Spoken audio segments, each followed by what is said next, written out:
मत्ती मत्ती अध्याय 1। इब्राहिम के वंशज दाऊद के पुत्र यीशु मसीह की वंशावली इस प्रकार है। इब्राहिम का पुत्र था इसहाक, और इसहाक का पुत्र हुआ याकूब। फिर याकूब से यहूदा और उसके भाई उत्पन्न हुए। यहूदा के बेटे थे फिरिस और जोरह। उनकी मां का नाम तामार था। फिरिस हिस्रोन का पिता था। हिस्रोन राम का पिता था। राम अम्मीनादाब का पिता था। अम्मीनादाब से नहशोन, और नहशोन से सलमोन का जन्म हुआ। सलमोन से बोअज का जन्म हुआ। बोअज की मां का नाम राहब था। बोअज और रूथ से ओबेद पैदा हुआ। ओबेद ईशै का पिता था, और ईशै से राजा दाऊद पैदा हुआ। सुलैमान दाऊद का पुत्र था, जो उस स्त्री से जन्मा जो पहले उरिय्याह की पत्नी थी।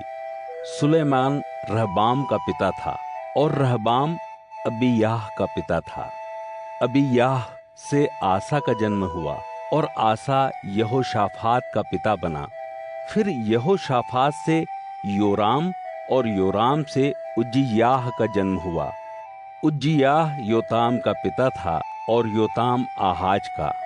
फिर आहाज से हिजकिय्याह, और हिजकिय्याह से मनश्शिह का जन्म हुआ। मनश्शिह आमोन का पिता बना, और आमोन योशिय्याह का।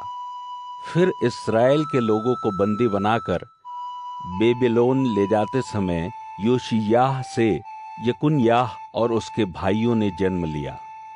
बेबीलोन में ले जाए जाने के बाद यकुन्याह शालतिएल का पिता बना, और फिर शालतिएल से जरुब्बाबिल, तथा जरुब्बाबिल से अबीहूद पैदा हुए। अबीहूद इल्याकिम का, और इल्याकिम अजोर का पिता बना। अजोर सदोक का पिता था। सदोक से अखीम, और अखीम से इलीहूद पैदा हुए।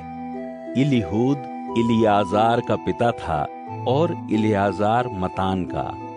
मतान याकूब का पिता बना, और याकूब से यूसुफ पैदा हुआ, जो मरियम का पति था।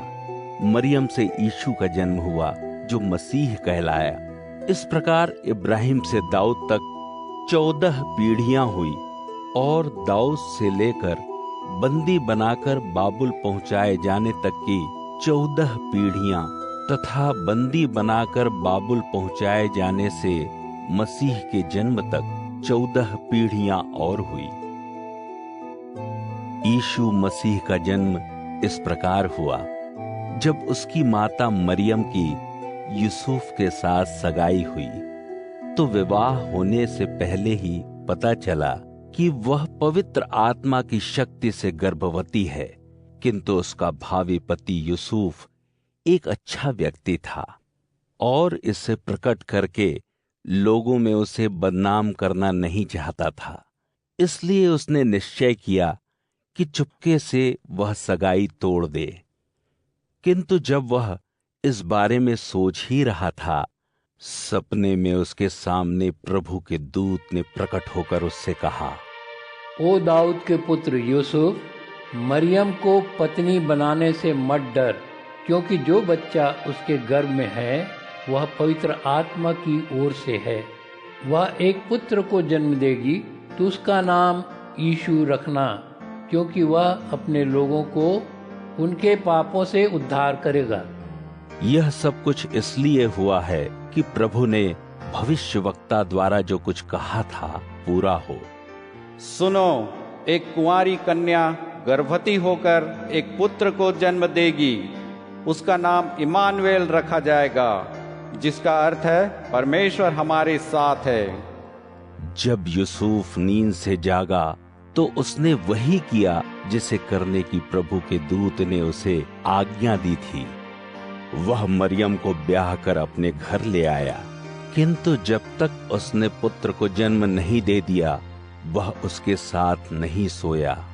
यूसुफ ने बेटे का नाम यीशु रखा।